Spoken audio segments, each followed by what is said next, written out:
Good. Hey!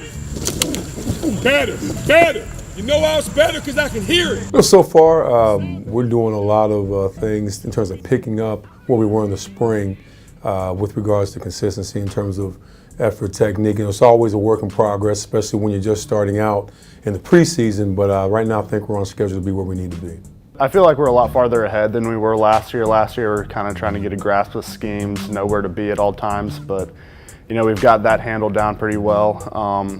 So really, it's just trying to own all your responsibilities and do it the best that you can. Not so much as where do I line up, but you know, I know where to line up. How do I be the best player that I can be, you know, at this position? Spiders blitz on 3rd and 12, and they've got themselves a quarterback sack. Andrew Clyde. Let's talk about some of the positions. Start with defensive tackle. I don't know if there's a better tandem in the league coming back. Talk about Andrew Clyde and Colby Witten. Andrew Clyde is just awesome kid to have around. Hard worker, you know, he's got that Texas work ethic. But the thing about Andrew, he's a very, very smart football player. And what he was able to do last year, and even since he's been here, is just be able to have a good mind for the game. He sees things quickly. He's able to diagnose plays quickly. He trusts the coaching. He does what you tell him to do, and it makes it easy on me as a coach to have a young man like that who's just so in tune with the game. And you know, just trying to make sure I go out on a bang. You know, trying to stay healthy the whole way through, take us into playoffs, and you know, bring a CAA and hopefully a national championship back to Richmond. But one thing about Colby Witten, I always know where he's going to be.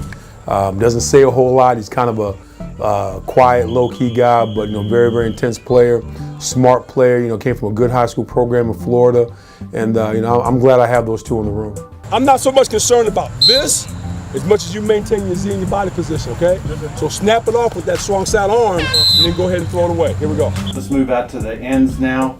You have two kids playing that maybe haven't played a whole lot. Talk about your defensive end. Again, going back to Mo Jackson, Mo played a good bit for us for defensive tackle, hasn't played that much at defensive end, but the beauty about defensive line is that rarely do techniques change, it's just positions will change. So Mo kind of comes with a little bit of an advantage in terms of being able to play physical. You know, inside playing defensive tackle is a lot of banging, a lot of clanging.